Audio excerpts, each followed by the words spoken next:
this tutorial, we're going to be looking at moving average crossovers and how we can use them in price. So the first thing I want to point out to you is this chart behind me has a whole series of moving average crossovers.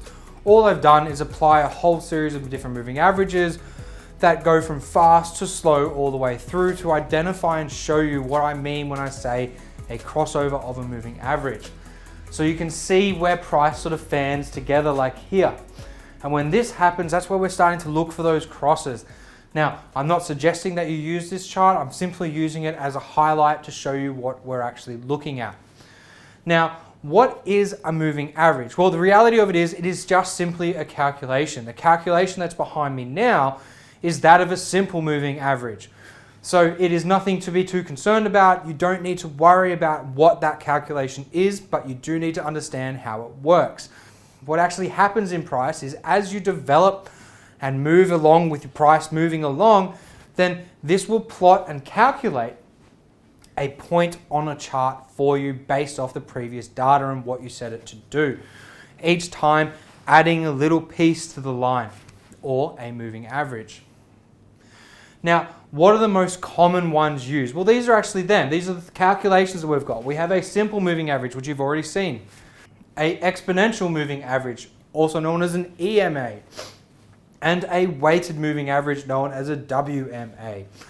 Now, all of these just calculate the way that the moving average moves along on your chart just a little bit differently.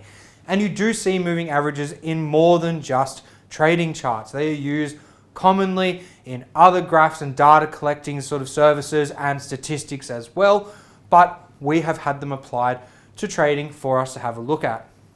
Now, as you can see on this chart here, I've just wanted to illustrate how these moving averages and the different types, whether it's a WMA, an EMA, or an SMA, actually vary.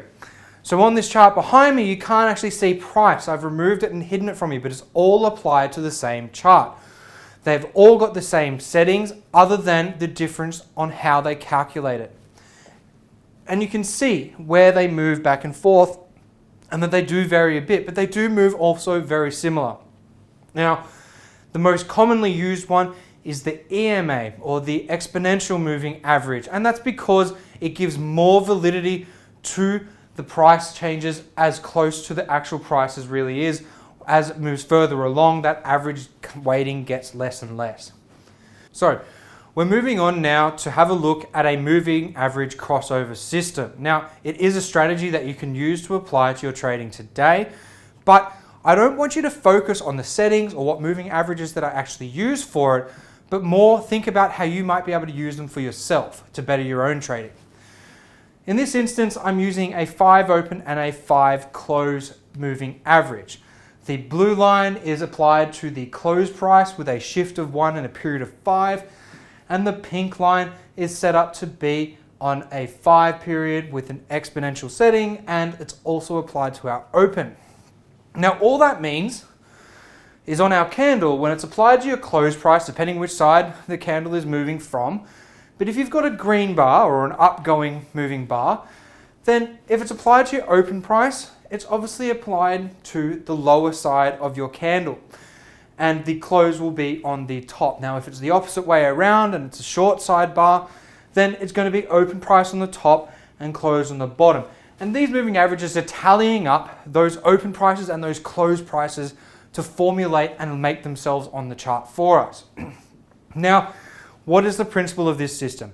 You can use it to aid you in picking a direction if you like your candlestick analysis or pattern analysis. It fits in quite well with that sort of trading and scalping, but you can also use it just standalone if you wanted to. Now, it doesn't matter what time frame you use it on. It can be used on any time frame that you like. I personally prefer to use it on a 15-minute and a 1 hour. So I'm using the 1 hour to look for a direction of trading, and then I apply this on a 15-minute chart to give me a narrower field of view. Now, I have made a little bit of a trading plan here for you with some examples on where you might consider taking an entry. I have put together a little bit of a trading plan for you today as well. Now, in this, I go through, and you can see the chart on the right-hand side. I show a little bit on where you might be able to look for a potential entry and even an exit.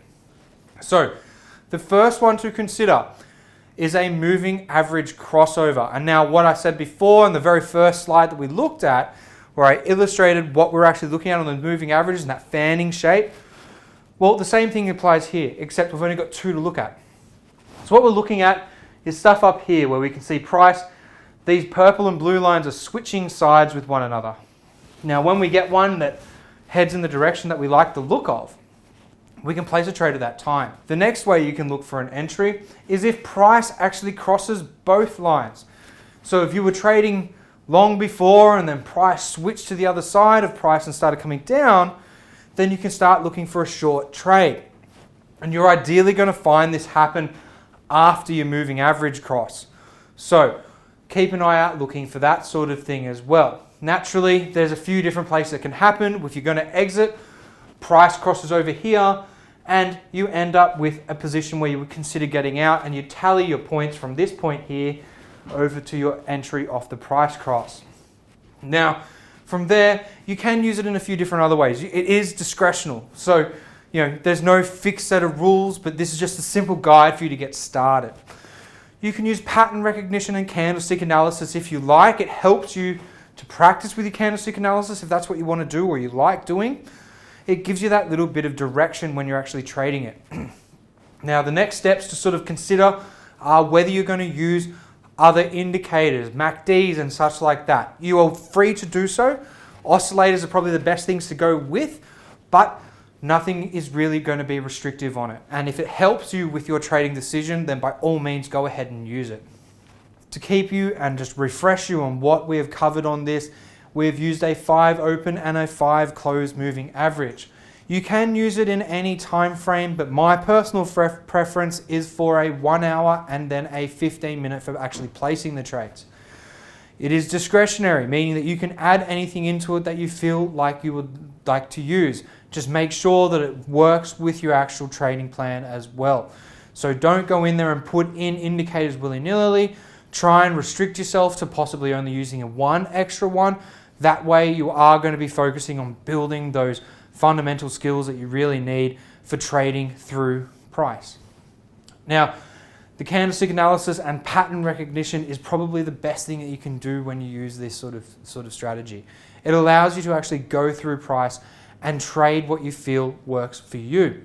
So I'm hoping that today's stuff and what I've covered on it is going to benefit you in the interim period or even just in the short term, whilst you build those technical skills up as you move along, and of course any other skills that you decide to use for your own trading.